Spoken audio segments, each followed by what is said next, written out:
My name is Matt Leavitt. I'm a fairly new agronomist to the University of Minnesota Forever Green Initiative.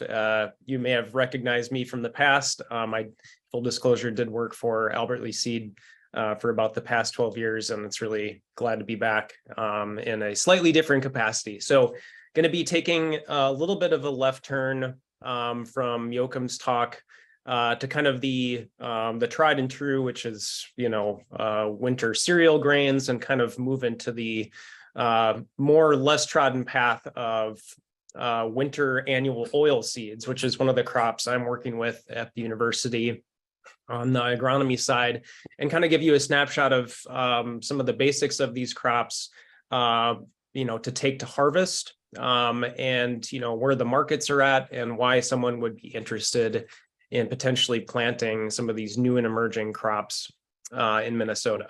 So as a little background, if you're not familiar with Forever Green, the University of Minnesota Forever Green Initiative is kind of a clearinghouse of research and development efforts at the University of Minnesota to kind of blaze a trail for new crop varieties being developed to really address some of these things that Mac and Joachim teed up earlier, which is kind of closing the gaps in our agricultural systems in the upper Midwest. So corn grows 3 or 4 months out of the year, and soybeans more or less the same, which leaves a lot of open ground on our landscapes that aren't being utilized, and it leads to soil erosion, water quality issues, et cetera. So the real focus of the Forever Green Initiative is to maximize these ecosystem services by emphasizing breeding and release of varieties for winter annual and perennial cropping systems. The idea being that we'd like as much as possible to kind of transition agriculture in Minnesota and in the upper Midwest to more of a continuously green landscape. So, instead of 3 or 4 months of green and the rest brown or open soil, we're transitioning and releasing varieties that can potentially plug these gaps. And not only from a cover crop standpoint as well, but to give some harvestable economic return at the back end. So that's really the difference between a crop that's coming out of Forever Green and just a standard cover crop, is that, a lot of these crops are designed to be harvested. So a grower is getting additional economic benefit from the harvested grain. And, we don't need to spend a ton of time on this, but this just kind of further emphasizes the point of why crops like this are needed. And, we're not just talking about new and emerging crops, like winter rye, winter wheat, other, winter cereals that are well adapted to the upper Midwest could easily fit this bill as well.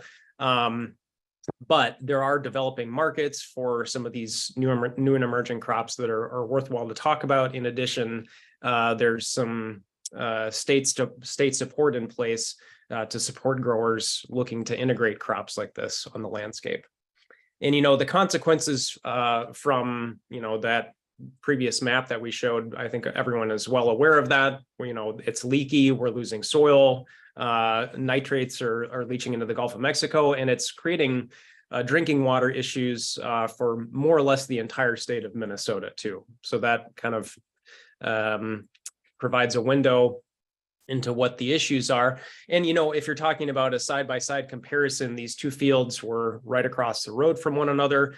Therein lies the difference. The field on the left is prepped for planting corn. The field on the right is kind of this continuous living cover system, and it happens to be winter Camelina. So the ecosystem benefits we're gaining from this is, the soil is protected, it has living roots growing, it's sequestering nitrates, preventing soil from washing, and is hopefully leading to that better ecosystem service outcome that everyone is hoping for.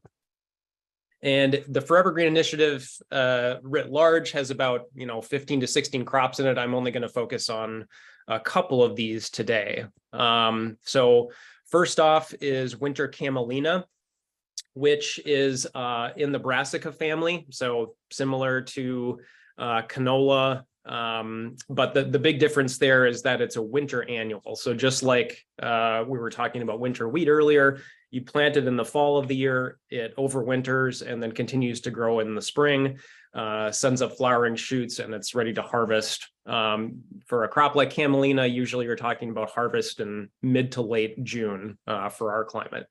And the seeds are very small that it yields, somewhere in the neighborhood of 400,000 to 500,000 seeds per pound, so quite small. But the real advantage there from a harvested grain standpoint is that they're very high in oil, higher than soybeans in some cases too. And that oil, in addition to its oil yield and also kind of the position that it takes on the landscape, makes it very attractive for very large multinational oil companies to look at crops like this, because it positions their end story and their bottom line very well to kind of draw down their carbon resources, and it allows a decent feedstock to make biodiesel and other kind of end use renewable oil sources at the back end. In addition, there's other uses for it as well. The oil is edible by humans and it has high levels of omega-3s. So there's some interest in it from that standpoint, as well as an animal feed.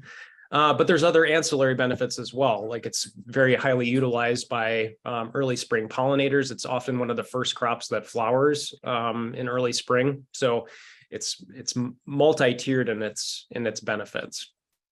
For those that aren't familiar with winter camelina, and this could apply both for those looking to plant it as a cover crop, but also those folks interested in harvesting it.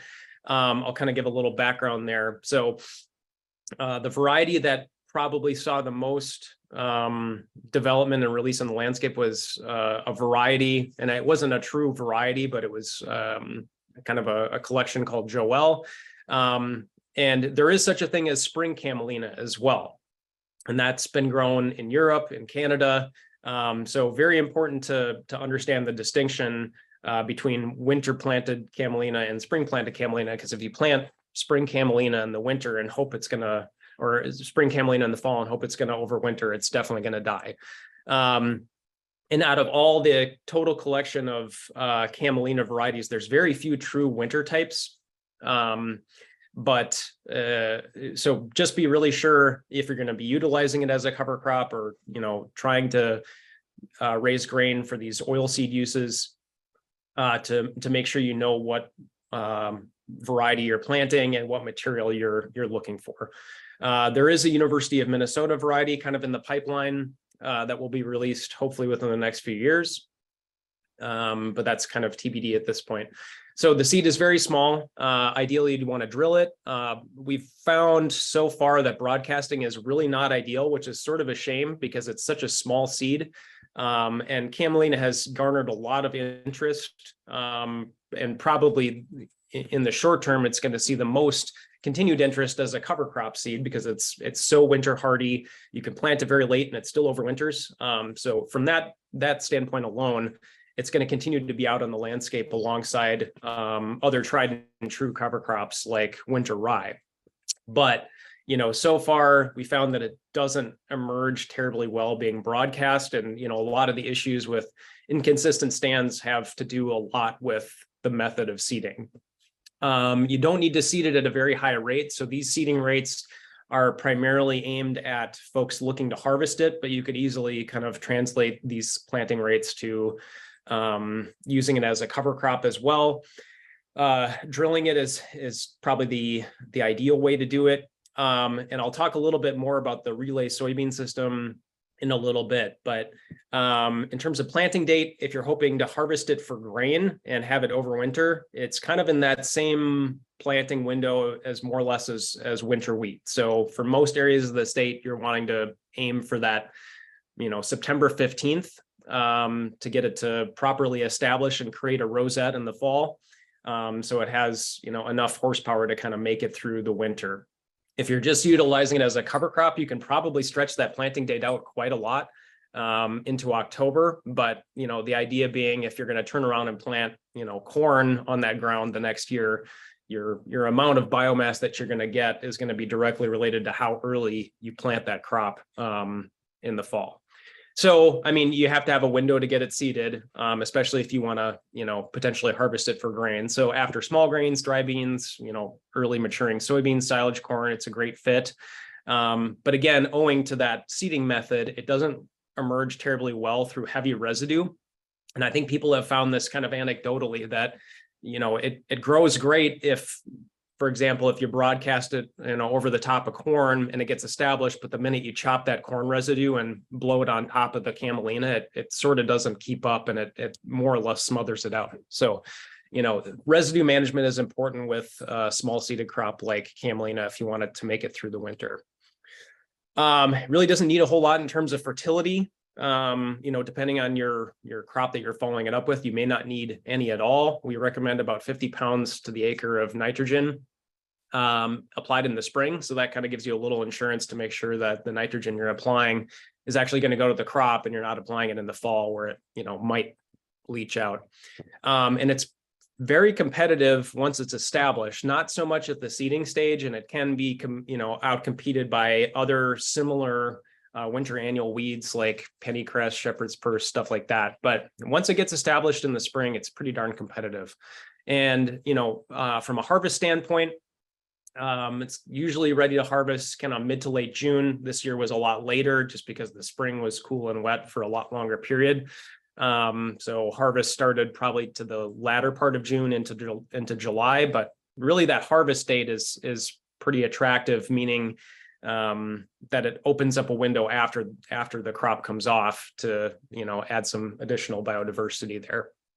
And usually about 1,000 pounds to the acre is kind of the target, but it can range quite a bit, in drier parts of the country, or if you have inconsistent stands, yields can be as low as, 400 to 500 pounds. It can also be quite a lot higher, in the 12 to 1,800 pound to the acre range, but 1,000 pounds is probably a pretty decent analog for most areas of the state if you're going to harvest it for grain.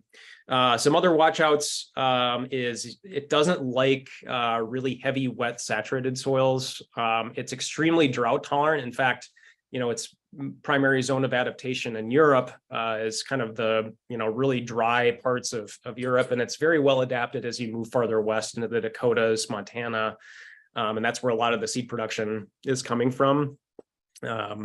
So yeah, if you have areas that are kind of lower, don't really dry out very well, Camelina is really not a great fit for soils like that. Do the small seed size too. Residual herbicides are another consideration you got to take into account. All of those,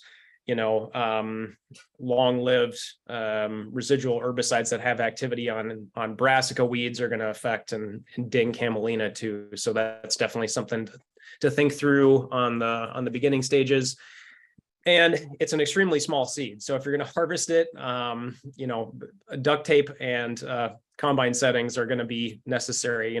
Any and all small openings in any of your equipment, Camelina seed will find a way through. But you don't need any specialized equipment per se to harvest it. You can harvest it with the traditional combine. You can plant it with traditional equipment.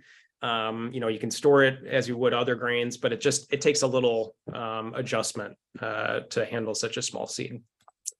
And this is just a visual to give, again, I'll talk about the relay soybean system a little bit later, but this is really the goal of the University of Minnesota breeding program, is to aim for earlier maturing lines to give more of a window after the Camelina comes off to follow it up with, other crops in rotation, specifically soybeans. So TBD there. I'll just really briefly give another snapshot to another winter oilseed crop, which is in the pipeline. I wouldn't say it's as close to commercial availability as Camelina. Camelina is out in the landscape. You can buy it now as a cover crop. There are companies right now contracting seed both for oil and for cover crop seed. Pennycress is kind of waiting in the wings. There's a lot of big name ag investment in pennycress for similar uses, both for as a cover crop and as an oilseed crop. But you can't go out right now and talk to a seed company and say, hey, I want to buy pennycress. In fact, most everyone is familiar with pennycress as a capital WEED, which it is. It's a selection of the weedy species that we're all familiar with, but plant breeders at the University of Minnesota have taken this crop and through new genetic techniques have bred out a lot of the weedy characteristics and selected for the characteristics that we're hoping for. So uniform maturity, having the plant not have prolonged dormancy, so it's emerging in your field when you don't want it to. Breeding out the anti-nutritional compounds in there, so uricic acid and glucosinolates, and selecting for high omega-3s, selecting for oil content. So this is really kind of taking another step off into the new and the entrepreneurial when you're talking about a crop like pennycress. But similar to Camelina, it produces very small seeds that are very high in oil. And, similar to Camelina, companies like ExxonMobil, Bayer, et cetera, are interested in this crop because it, number one, plugs those production gaps that we have in agriculture. And it also yields harvestable oil to go into biodiesel to make, low carbon intensity fuel stocks, for future uses for transportation fuel. And, it provides similar ecosystem service benefits. It covers the ground in the fall and early spring. It provides, animal feed after the oil is pressed. And, like Camelina, it's a desirable pollinator species earlier on in the season when basically nothing else is flowering. So similar ecosystem services to Camelina, but again, I just want to reiterate that it's not something you can go out and buy right now. There is a company kind of in the I states called Covercress that is actively kind of at the pilot stages of releasing pennycress varieties, but it's fairly controlled right now. The University of Minnesota is kind of an exclusive in the Minnesota, North and South Dakota on pennycress, but it's in development and it's coming. So, I mean, because it's a weed, there's obviously lots of characteristics that, happen in pennycress that don't make it ideal as a crop species. It shatters, it wants to spread its seed everywhere. So there's high dormancy in the seed itself. So it emerges over a really long period of time, and there's high anti-nutritionals that make the crop very robust on the landscape, but don't make it great for human and industrial uses. So those are all the characteristics that, are being bred out of pennycress, and have the breeders at the university have made large strides in selecting against those types of traits. And the varieties in the pipeline, basically have achieved all of those goals with incremental and pretty exciting developments on that crop end. In addition to that, kind of breeding out the weedy characteristics, there's continuous improvement on variety selection for pennycress. So that's like Camelina, selecting for earlier maturing lines that kind of make it more adaptable to fit into our rotation in the upper Midwest, selecting for, just like canola, high oleic oil content, as well as other agronomic considerations that are great for farming, larger seed size, more oil, more protein, more yield, etc. So I kind of danced around this a little bit, but this is kind of the next stage of integrating, a winter annual oilseed into kind of a traditional corn soybean rotation. And these slides are all from Dr. Russ Gesh, USDA ARS up in Morris, who's kind of piloted this work for decades, and has really kind of been the leader in researching winter oil seeds in the upper Midwest. So the whole idea and why the University of Minnesota is spending so much research investment dollars on breeding earlier maturing lines of oil seeds is to kind of make it more amenable to not just take a whole crop year out of production to raise an oil seed, but to integrate it into our corn soybean agriculture. So the whole idea being is that you'd plant an oil seed in the fall of the year with either some gaps or not, leaving some room for you to plant your soybean crop into this oil seed.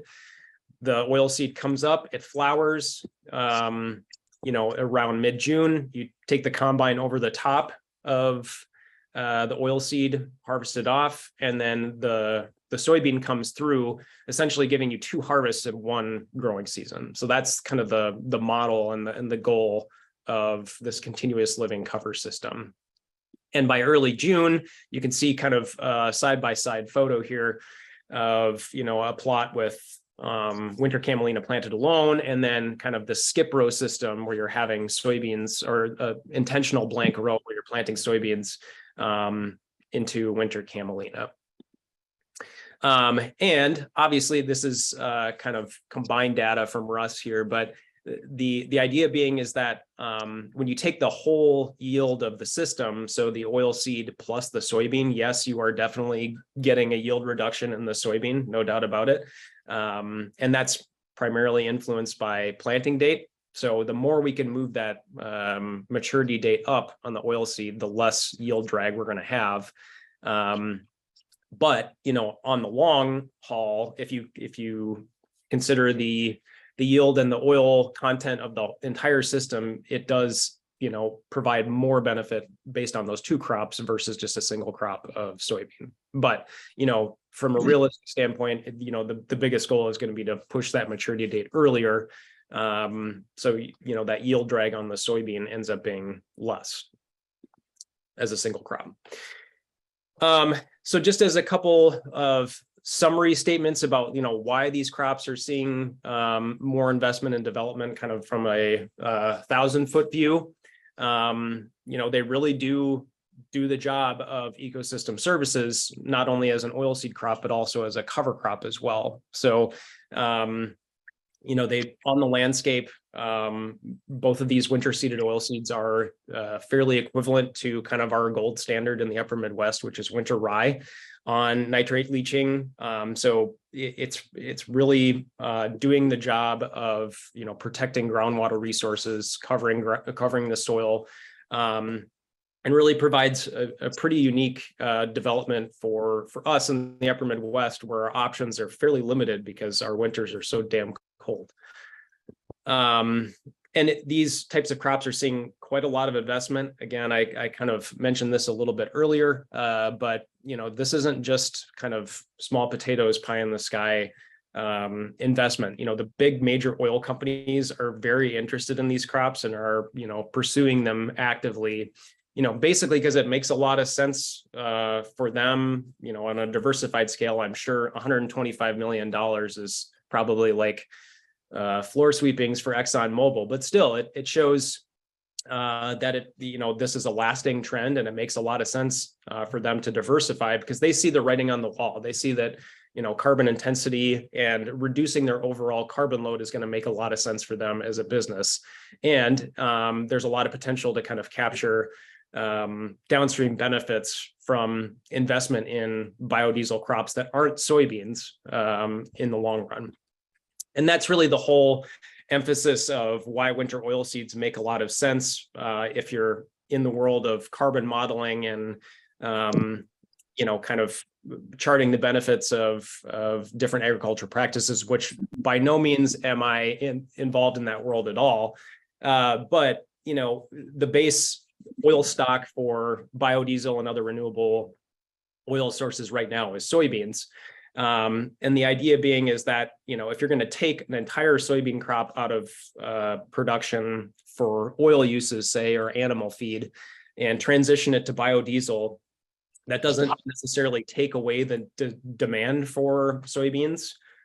Those acres are going to get planted somewhere else around the world to make up that differential, whether that's in the Amazon rainforest or other areas of the world. Those soybean acres will be planted. However, if you consider a crop like winter camelina, pennycress, those don't necessarily knock out soybean acres. It's kind of adding a new crop onto the landscape that yields oil in kind of this underutilized window of upper Midwest rotation. So it improves the overall carbon score of the entire production system, if that makes sense.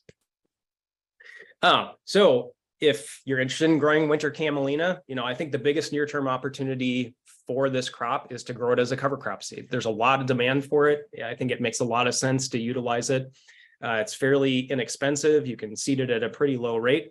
And I don't think I'm going too far out of field right now to say that, companies like our gracious host, Albert Lee Seed, Millborn, are contracting camelina right now to sell as a cover crop seed. There are also companies kind of on the emerging end of this as well that are actively contracting Camelina specifically for oilseed pressing right now too. You can call up Yield 10, which is a company located in just over the border in Canada, and get a contract for growing Camelina for oil. And this market will only continue to grow as we're kind of seeing more research and investment from a lot of these major agricultural suppliers. So I did a lot of talking in the last few minutes here. I'm going to kind of detail some exciting investment opportunities from the state of Minnesota in some of these crops, like what we've talked about, the winter oilseeds, but also some ones that we haven't talked about at all, like winter barley and hybrid rye. But thought this would be a good time to kind of mention that for folks on the call. So and this only applies to growers in Minnesota, unfortunately. Obviously, I would love to help any and all folks in the upper Midwest or regionally with your questions about Camelina, Pennycress, and the winter cereals. But this specific support program only applies to folks in Minnesota. So it's investment dollars from the Minnesota Department of Ag in the ECO program. It's environmental and economic clusters of opportunity. And it's really addressing this water quality issue that I kind of talked about a little bit earlier on. We know the issue is there, and that winter annuals can really do a lot to help kind of draw down some of these nitrates leaching into groundwater in the state of Minnesota. And also it provides, some economic return to farmers looking to kind of pilot this. But again, these crops aren't like growing corn and hauling it to the elevator. That's kind of a still new and emerging market, and there needs to be supports in place to kind of de-risk this production of these crops.